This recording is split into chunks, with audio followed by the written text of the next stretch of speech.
முதலமைச்சர் ஸ்டாலின் தமிழ்நாடு நகர்ப்புற வாழ்விட மேம்பாட்டு வாரியத்தின் சார்பில் 527 கோடியே 84 லட்சம் ரூபாய் செலவில் கட்டப்பட்டுள்ள 4978 புதிய அடுக்குமாடி குடியிருப்புகளை காணொலி காட்சி வாயிலாக திறந்து வைக்கிறார். அதன் நேரலை காட்சிகளை பார்க்கலாம்.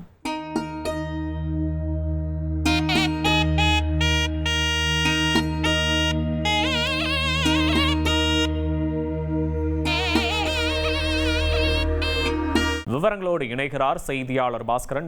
வணக்கம். தமிழகத்தில் எந்தெந்த பகுதிகளெல்லாம் இந்த வீடுகள் கட்டப்பட்டு இருக்கிறது? விவரங்களை பதிவு பண்ணலாம். விரிவான விவரங்கள்.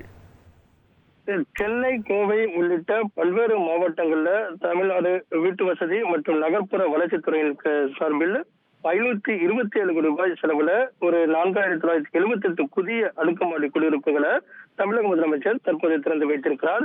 தமிழ்நாடு வீட்டு வசதி வாரியத்தின் சார்பில் 207 கோடி ரூபாய் செலவுல கட்டப்பட இருக்கக்கூடிய 4 வணிக வளாகங்களையும் காணொலி காட்சி மூலமாக திறந்து வைத்திருக்கிறார். அதே நேரத்தில் வீட்டு வசதி மற்றும் நகர்ப்புற வளர்ச்சித்துறையில் உள்ள சிஎம்டிஏ அது துறையின் சார்பில் மேஞ்சூர், வெள்ளலூர், வரதராஜபுரம், திருநாகேஸ்வரத்துல ஒரு 11 கோடி ரூபாய் செலவுல கட்டப்பட்டிருக்கக்கூடிய 4 உடற்பயிற்சி பூங்காக்கள் மற்றும் 3 கோடி ரூபாய் செலவுல கட்டப்பட்டிருக்கக்கூடிய சோமசுந்தரம் விளையாட்டு மைதானம் டீலர்களுக்கு அதையும் தற்போது தமிழக முதலமைச்சர் திறந்து வைத்திருக்கிறார்.